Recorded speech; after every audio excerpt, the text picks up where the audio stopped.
To all our Sports Today family members. What an action packed Sunday it was. And if you look at whatever has happened on Sunday, it is a rather another mixed feeling that you have as a sportsman. Because remember, Sunday started off with Siraj, Rankireddy, and Chirag Shetty winning the Korea Open. Now they have the chance to become the number one ranked team in the world when they win the Japan Open, if they win the Japan Open next week.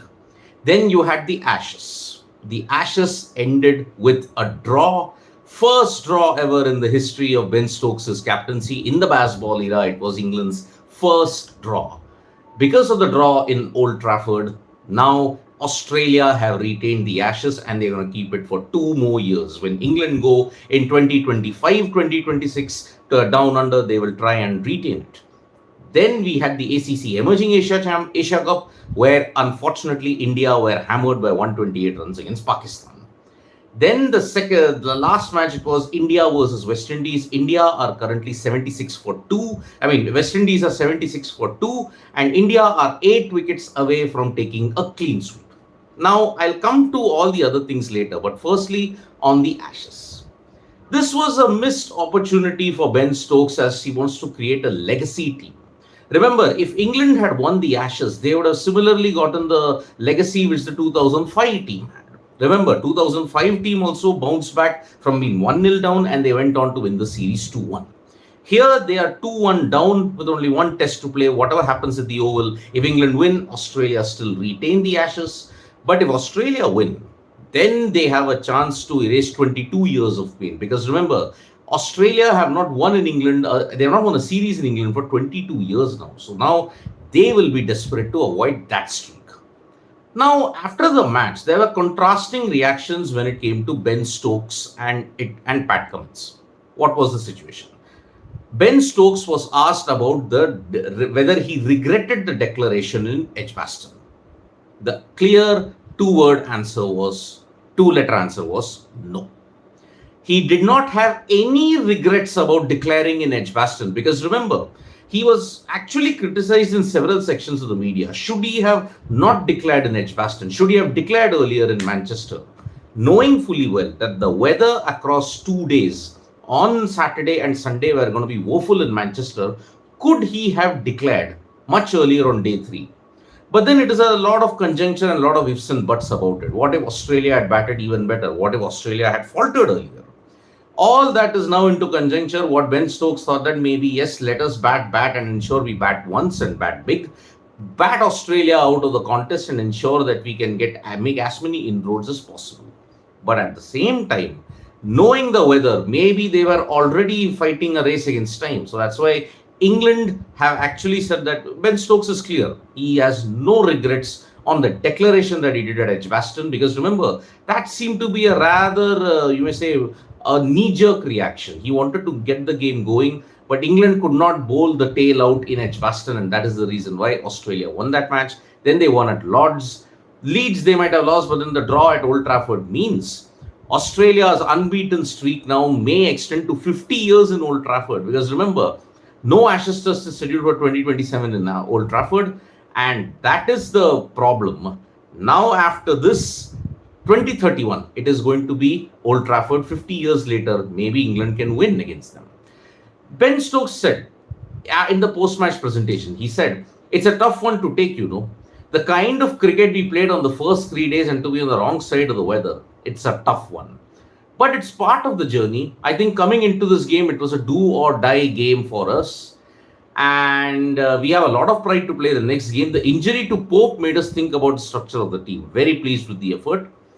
But we know that the last game means to us as a team and we want to end on a high. Pat Cummins has said, our preference is to come here and win the Ashes, not the greatest of circumstances. Even he acknowledges that Australia got out of jail. Remember, in this test match, England were favourites to make it 2-2. They were really going ahead. Only if the weather had permitted, we would have seen an ultimate classic at the Oval. But now, slightly diluted because now it's 2-1. We know that the series can't be lost. Australia retained the Ashes. England only going to play for pride. So England batted really well. We tried a couple of plans, but it didn't work. This is Pat Cummins saying, we weren't at our best, so we'll look into that. Then he was feeling pretty good about his fitness. We all thought that he was having a fitness issue, but now that's not the case. Then he got to show his he praised on Manas Labuschagne and Mitchell Marsh, and that's why now Australia, they are going to end their summer here on the ultimate of high. So it's been a great tour of England for them so far. Remember, it started with the World Test Championship cycle. Then now it is ending with the Ashes, and both Australia are taking it home with them. So this is the situation when it comes to the Ashes.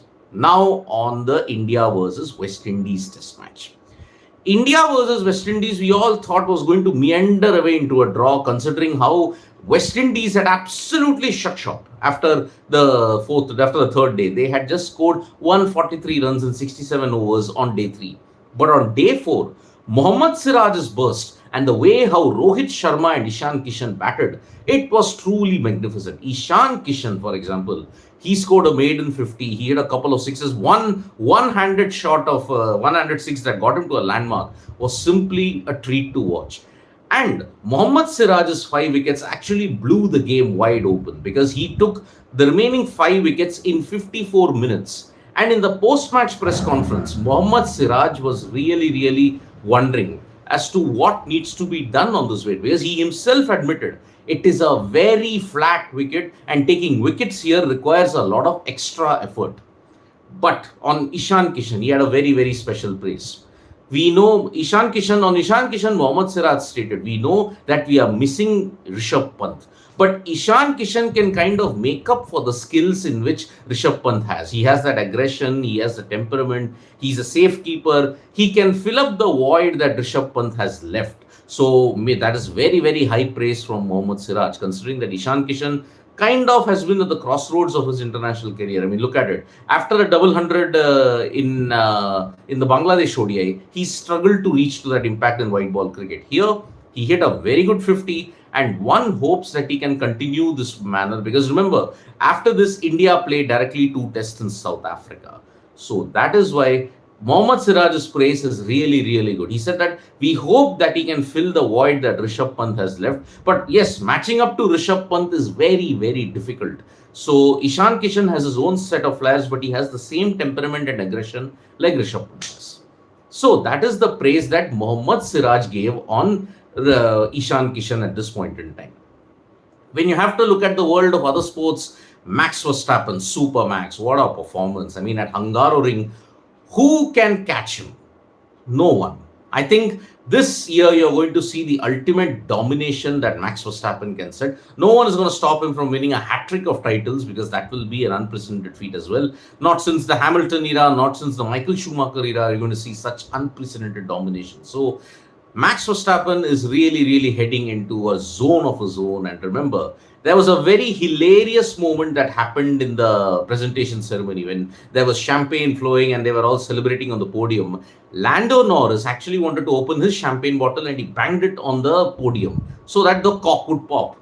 But unfortunately, what happened in that, Max Verstappen's trophy got broken and there was a hilarious exchange between both the drivers, and that is why you are going to see a lot of banter in the coming days on social media between Lando Norris and Max Verstappen. Remember, it's broken.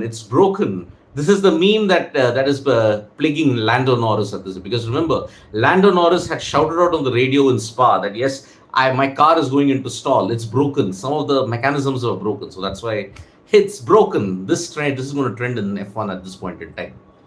Now, when I come on the wrestling trials, there was a major shock in the wrestling trials, which was Antim Todkar. Now remember, Todkar from Maharashtra, he actually knocked out the Olympic silver medalist Ravi Daya out of the Asian Games. Yes, Todkar has beaten Ravi Daya in the trials, and that is why now Ravi Daya is not making it to the Asian Games. This is the clear-cut break. Yes, Ravi Daya, Olympic Games silver medalist, he is not going to the Asian Games because he lost in the trials. Why did he lose? Because according to his support staff, Ravi Daya had suffered a knee injury and he had not been on the mat for a significant period of time. And that is why Ravi Daya's exit is a massive blow for the Indian contingent, because he could have gotten a medal, but unfortunately, he has been eliminated from the Asian Games.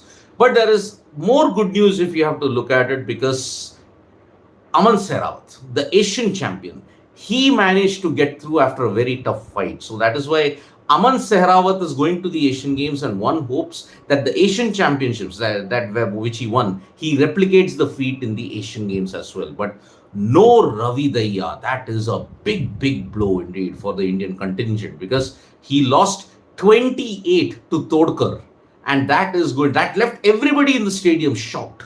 So that is why Ravi Daya not going to the Asian Games is a massive news indeed in the world of other sports. So after the end of Super Sunday, we have only one major thing to look forward to today on Monday, and that is the India versus West Indies test match. Remember, 8 wickets away, but the weather at Port of Spain is similar to what it was on day 3 and day 4. There are sporadic spells of rain expected. And remember, whenever there has been a rain break in the range of half an hour to 1 hour, there has been an interruption. So this is the way we are looking at it. One hopes that the rain stays away, India takes the remaining 8 wickets quickly, and that they wrap the series up 2-0. Because remember, India will not be looking to draw the test match. They'll be looking to win, because every point that you get in the World Test Championship cycle, it is worth its weight in gold. So thank you so much, folks, for joining us for this live. We'll be back with more updates on sports today. Tap that bell icon so you know when we go live. And don't forget, we are on Facebook, Twitter, and Instagram as well. Stay tuned. Lots more sporting action coming your way. Bye-bye.